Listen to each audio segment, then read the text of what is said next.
तो चलिए आइए अब हम लोग देखते हैं individual supply schedule of a commodity.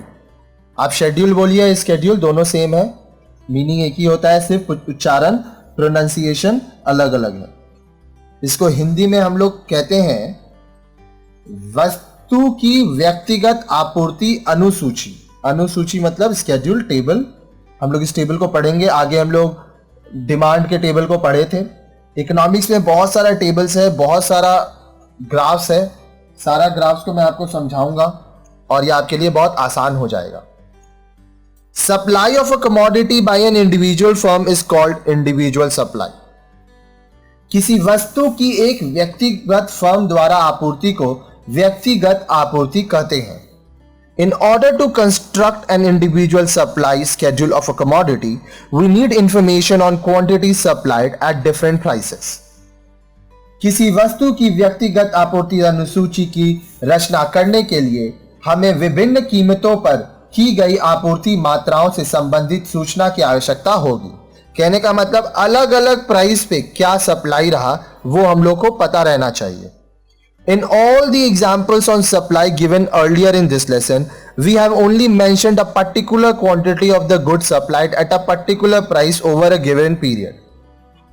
इस पाठ में आपूर्ति से संबंधित दिए गए पूर्व के सभी उदाहरणों में हमने किसी वस्तु की केवल एक दी गई अवधि में विशेष कीमत पर आपूर्ति की मात्रा का उल्लेख किया है। We know that in reality, price of the commodity does change. हम जानते हैं कि वास्तविकता में वस्तु की कीमत में भी परिवर्तन हो जाता है।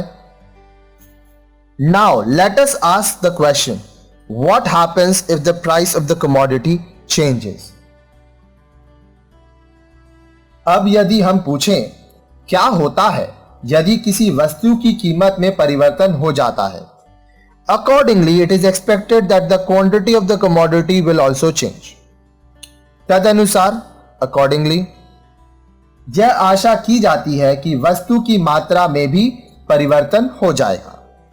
Let us take an example of a firm X Limited which sold 8 quintals of sugar in a day at the given price of 2800 per quintal. आइए हम एक फर्म X Limited का उदाहरण लें जिसने 2800 रुपए प्रति क्विंटल कीमत पर एक दिन में 8 क्विंटल चीनी का विक्रय किया। विक्रय करना मतलब बेचना। Suppose the price increased to 2900 rupees per quintal. It is found that X Limited supplied 9 quintals sugar in a day at this price. मान लीजिए कीमत बढ़कर 2900 रुपए प्रति क्विंटल हो गई। यह देखने में आता है कि X Limited ने इस कीमत पर एक दिन में 9 क्विंटल चीनी का विक्रय किया। विक्रय करना मतलब बेचना। Similarly, when the price increased to 3000, the quantity supplied increased to 10 quintals. इसी प्रकार जब कीमत बढ़कर 3000 रुपए हो गई तो आपूर्ति की मात्रा बढ़ाकर 10 क्विंटल हो गई।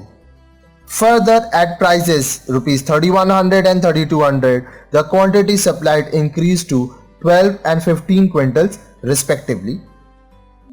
इसके अतिरिक्त कीमत 3100 रुपए तथा 3200 रुपए पर आपूर्ति की मात्रा बढ़कर क्रमशः 12 तथा 15 क्विंटल हो गई। This information about the different quantities supplied at different prices is given below in table 10.1. विभिन्न कीमतों पर आपूर्ति की विभिन्न मात्राओं से संबंधित सूचना को निम्न सारणी 10.1 में दर्शाया गया है। तो आइए देखते हैं इस टेबल को। Supply of sugar of x limited.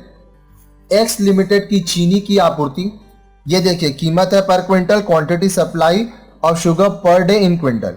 जब 2800 रुपया पर क्विंटल है तो 8 क्विंटल दे रहा है, 2900 तो 9 क्विंटल, 3000 10 क्विंटल, 3100 पर क्विंटल तो 12 क्विंटल, 3200 रुपया पर क्विंटल 15 क्विंटल। यहां पे आप ये चीज, ये जैसे जैसे प्राइस बढ़ रहा है वैसे वैसे पर डे सप्लाई बढ़ता जा रहा है, क्योंकि प्राइस बढ़ते बढ़ते इनका प्रॉफिट भी बढ़ रहा है। अगर आप उल्टा जाइए, देखिए प्राइस घट रहा है तो यहां पे क्वांटिटी सप्लाइड भी घट रहा है, क्योंकि जब प्राइस घटेगा तो लॉस होगा, या प्रॉफिट कम होगा तो सप्लाई भी कम होगा।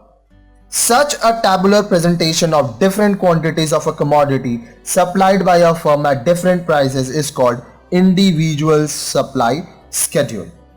किसी वस्तु की विभिन्न कीमतों पर एक फर्म द्वारा की जाने वाली आपूर्ति की विभिन्न मात्राओं के इस प्रकार सारणी टेबल के रूप में प्रस्तुतिकरण को व्यक्तिगत आपूर्ति अनुसूची कहते हैं।